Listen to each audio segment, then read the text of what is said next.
Welcome back to the channel. Thanks so much for checking out this video. Hope you're having a fantastic day. We are going to talk about something that's going to be a little upsetting to some people out there, and that is Caitlin Clark's case, not for Rookie of the Year, but for MVP. I know there are some broken brains that are going to be in the comment section. Absolutely. Look, no, she is having the best rookie season of at least a guard period in WNBA history. There's this weird thing going on, this, whether it's veterans in the league, the crazy online weirdos, the league in general, the media to call her mid. She's average, if that. Oh, what about the turnovers? Oh, she can only shoot threes. You know what I'm talking about. I mean, if you're paying attention to this at all, you see it as well. Her game wasn't going to translate to the WNBA. Hey, her coach was even saying that at the beginning. Remember? She did some things in college that, she's not going to be able to do here. We got to get her to shoot those long twos. Shoot the long twos, Caitlin. Shoot them.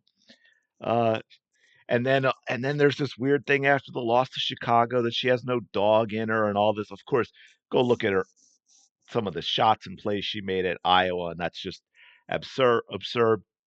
And then, well, the WNBA is a physical league, and she's not going to be able to handle the physicality of WNBA basketball. I would argue that that's not basketball, but that's a separate issue for another day. Yet this woman came into this league on her own with no vet help, no support, no coaching, and let's face it, no teammate help. That may be changing. I'm hoping that's changing, but that's not how she came into the league. And she had so many eyes on her, it was ridiculous.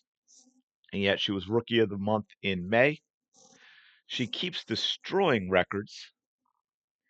She leads the league in three-pointers made, 20 games into the season's exact halfway point. She leads the league in assists, despite all the drop passes and missed layups by teammates. The numbers are not lying. The crazy people are lying. Woo. Y'all said she could only make threes. That's all she can do. So now, look, there may be some numbers that are slightly changed now, just because I started doing this before the weekend. So there may be some players that played, a game since then. So, if I say somebody did something 50 times, it might be 51 now. I don't, but you'll understand my point.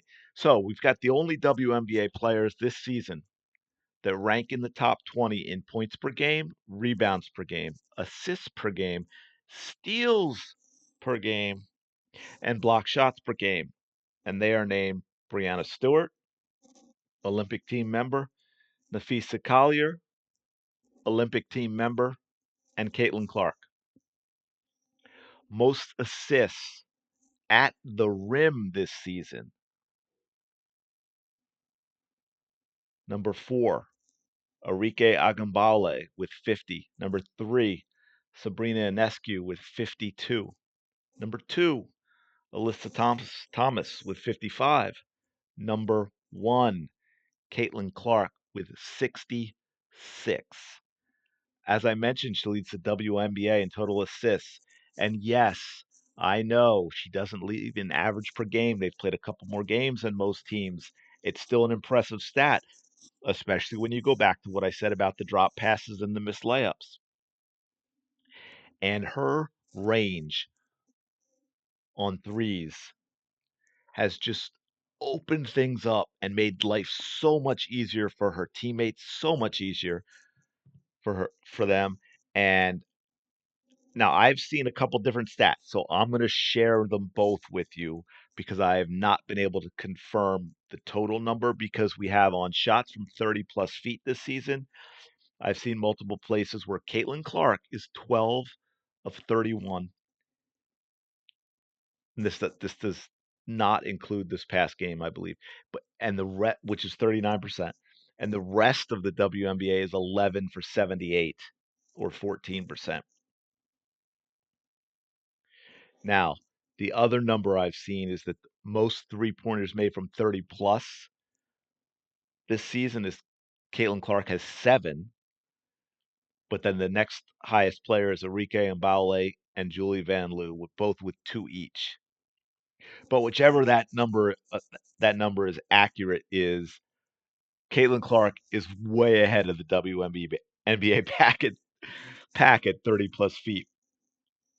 And then, hey, besides she can only shoot threes, she can't create her own shots. Remember, you've heard that? Here's a here's a tweet that I saw, and I had taken it down, and now I can't find it. But I can quote it to you. Sorry, but Caitlin is clearly not the best shooter in the WNBA. These elite shooters can create their own shots with or without a coach telling them how to do so. Not sure what that last point even means, but to that point, jump shots. Right? Caitlin Clark has been assisted on 54% of her made jump shots. Kelsey Plum has been assisted on 64% of her made jump shots.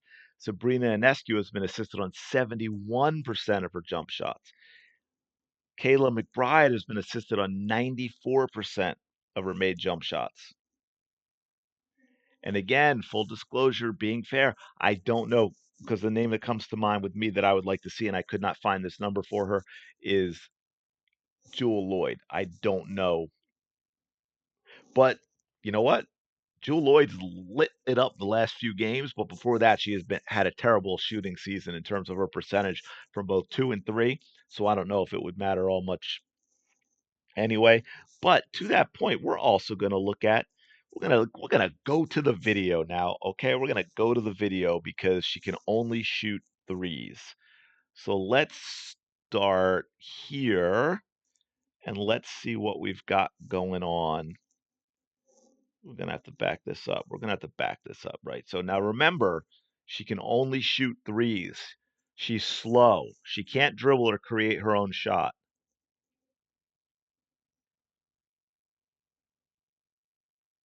Oh my. Huh. Split the double team off the dribble, which was impressive. And then the nice little floater in the range for the girl with no mid game. Interesting. Very, very interesting. Let's check out this one. Let's see what we've got here. Diana wants this switch happening very fast. She's looking to her. She's like, "Come on, help! I don't want to guard her." And then, well, let me just, yeah, well, I'll just blow by them and get to the basket and throw in another floater high off the glass. Huh? That did not look like a wide open three to me. I don't know about y'all, but it didn't to me. Oh, I had these in order, and okay, I think I know what these are now. This is going to go, and I've shared this before, but this is a cool one, and it goes with this video. And by the way, again, kudos to Kelsey for giving this up to Caitlin. Just shoot the open three, Caitlin. No, I'm going to drive. No, wait, I'm going to lay it off for a wide open three by my teammate because I make my teammates better. Yeah, that looked like she helped out there too. Let's see what we've got going on here. Oh, what I just do? That was weird. I'm going to have to talk to my producer and my tech team. I'm kidding. It's just me. So I believe that is. Oh, gosh, I see why. That's right. I was thinking she was getting her email. Yeah, let's back this up. Now, remember, she can only shoot three. She can't create her own shot. She certainly can't do anything off the dribble. She's too slow. Oh, yeah, I'm going to make all of you look silly. I have you on a string, and I am going to do whatever it is I want to do with the ball. No, why would you guard me like that? Nope, come on, Grinder, come get me. No? All right, well, I'm just going to lay it in then. Oh, my goodness. Yeah, you know what? We are going to go through more. How about that? Everybody remember this? NFL quarterbacks have nothing on Caitlin Clark's ability to pass the basketball. Do we have more? I think we have more. I think it's important that we make our point. Oh, yep, that's a great pass. Oh, wait, didn't like that pass for a bucket. Well, I'll do this, so we'll get the three instead. Yeah, okay. Which one was this? See, there's so many, I can't even remember what's coming. Oh, yeah, I can also just throw a nice lob with touch to Boston in stride for an easy layup in transition. And then, oh, I think this is an absolutely ridiculous pass to Nelissa Smith. Yeah, okay, wait, I got that. And one hand. Oh, my goodness. Great finish. Absolutely ridiculous. Are we sure she can only shoot open threes that she needs help to get? Because I'm seeing some other stuff going on. Oh, yeah, that's a great pass. That, I believe, was the one that set the record for assists by a rookie for the Indiana Fever in a season. And then, yeah, I'm not going to go through all this because this one's a little longer, but I do think it's important to point out when we talk about, and I did a whole video on this, what we talk about her turnovers, because that's the other thing, Screech, right? She can only shoot threes off screens going to her left, and she turns the ball over a lot. Whoops. Yeah, you got to catch those. I know they're not all easy, but yeah, you got to catch that. Probably should grab that one. Definitely got to catch that one, and that was Feg Bentley. See, that was probably before she was used to it. So I'm gonna. Uh, how does that not a layup? Come on! Oh my goodness! I'm gonna say yeah. Okay, that one might be a little bit of a head, but you still got to catch it. You got to catch that. I'll stop there because that's just getting depressing to watch. But and then this because I'm gonna give kudos to Aaliyah Boston on this as well because I think she deserves it. And I think this is something that wasn't happening early in the season. These were all three in the Phoenix game. This was definitely not happening early in the season. Aaliyah Boston was not getting out on the break like this. But again, this goes back to my point about making a case as MVP. She makes her teammates better. Aaliyah Boston does not have to post up and work incredibly hard to get buckets all of the time now because she has a teammate like Caitlin Clark. Look, she's out ahead of the ball. She's looking. She got her hand up. See, she knows now. Hey, I'm going to get these passes. Good job by Wheeler as well. Look, I'm going to get him if I trail too because they're going to forget about me. Again, quickly to Caitlin Clark to do, and yep. Oh, and then great move by Aaliyah Boston. 6 easy points. 6 easy points for Aaliyah Boston off of the Caitlin Clark stuff. And then we had what else did we have? I thought I had it, but maybe not. I thought I had. I keep forgetting that breaking ankles one. But let's check out 15 points, 5 rebounds, 5 assists. Right, we've heard that a lot by a rookie in the WNBA.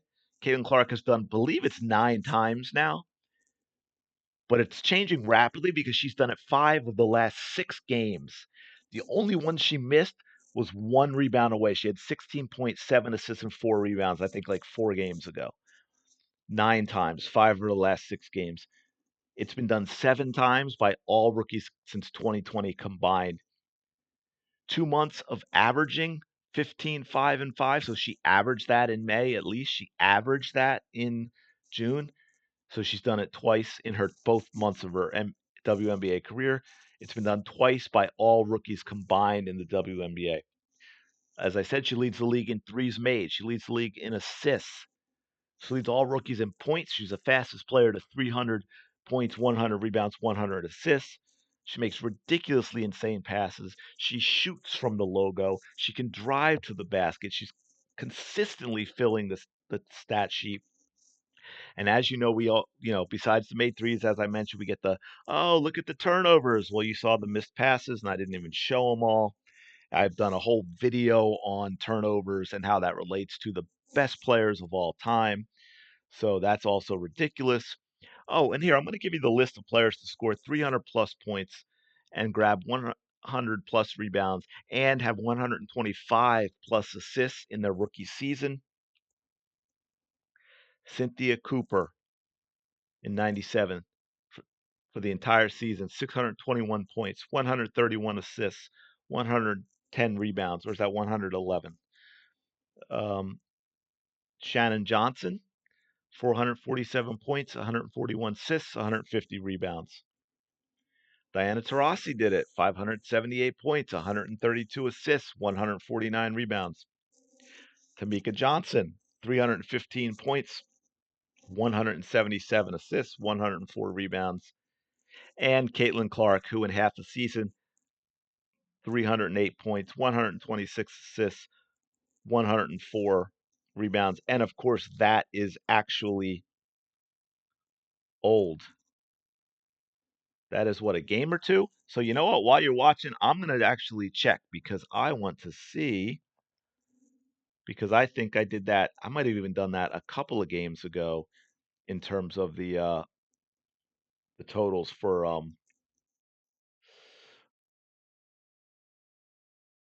Brianna Stewart, her rookie year, 621 points, right?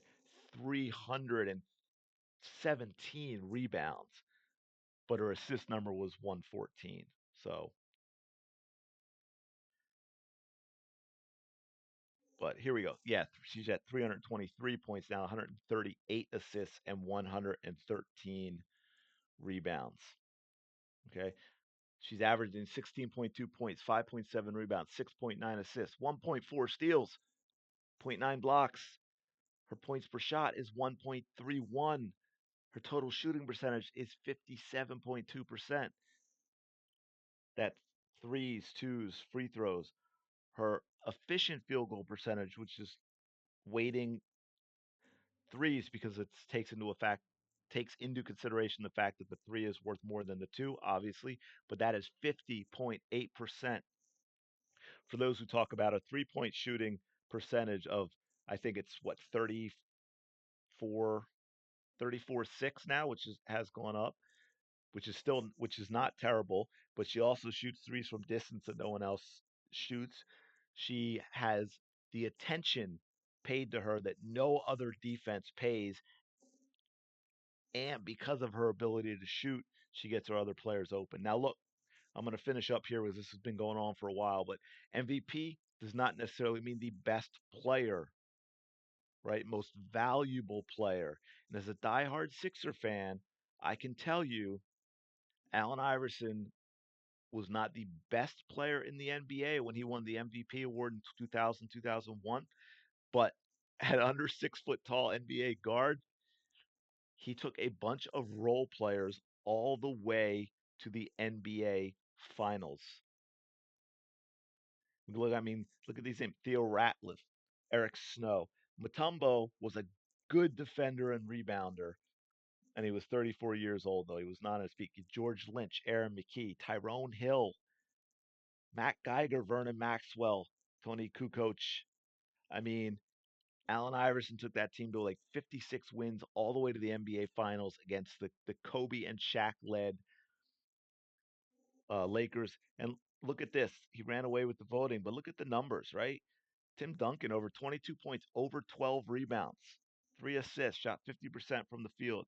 You had Shaq averaged 28.7 points, 12.7 rebounds, 3.7 assists, 2.8 blocks, shot over 57% from the field. Chris Webber, another double double average, 27 points, 11 rebounds, 4 plus assists, 1.7 blocks. Kevin Garnett was another double double average guy, 22 points, 11.4 rebounds, 5 assists, 1.5 steals, almost 2 blocks. Okay. Kobe was all the way down at ninth in the voting that year, even though he had almost 29 points, 6 rebounds, 5 assists, 1.7 steals. Allen Iverson was not. Now you could make cases for him if you wanted. But again, look, 42% from the field, 32% from three, 4.6 assists, less than 4 rebounds. He did have 2.5 steals. And I'm not knocking Allen. My point being, You could make the case that he was not the best player that year, but when you look at the roster of the Sixers and that he took them all the way to an NBA Finals, you definitely could make the case that he was the most valuable player that year. Which goes to the final thing. Caitlin Clark, makes all of her teammates better. Why is Mitchell shooting so well? Because she gets to take practice threes in a game because she's that wide open. Caitlin Clark has the fever in the playoff hunt at the halfway point of the season. The, the Aces, they were 34-6 last year. They have 4 Olympic players on that roster. Oh, and Indiana just beat a team with 3 Olympians on their roster on the road. On the road. And don't give me this double double nonsense with the rebounds because we'll take a quick look at that before we go because this is what we're talking about.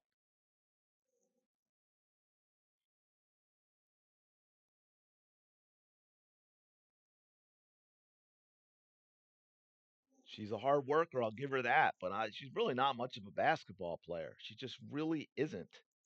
That was a walk, by the way. I mean, that is. I mean, she just chucks the ball up there and then goes to grab it again. You figure eventually it's going to get in, right? I mean, you hope that it does. Yeah, probably don't even want to. That is, please.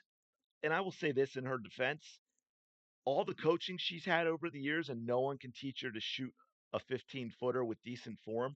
That's an indictment of her coaches as well. Or how about even a layup with decent form? It's not even about missing. I'm gonna leave it there. I know this one got really long. Hopefully everybody watched it and enjoyed it. But I had to make a case, and I wanted to use some numbers that are different than what I've used in the past because I've done a few videos about where she is and relate, to the Olympians and making the All Star team. And I've broken down her numbers in other videos as well. So you can check them out. If you are enjoying this content, please smash the like button, subscribe to the channel, all that awesome stuff. It helps out so much. And let me know your thoughts in the comments below. I mean, were there some stats some things that I'm missing that would make Caitlin Clark's case? And again, I'm not saying she is the MVP. First, we're halfway through the season. But at the halfway point, yes, she needs to be in the discussion. She needs to be part of the conversation for most valuable player. My thought is if the rest of the season goes the way it's been going lately, it is going to be Asia Wilson, but Caitlin Clark is a top 5 MVP candidate right now and needs to be in that conversation. I'm going to leave it there. Thanks again for checking this out, and I will talk to you later.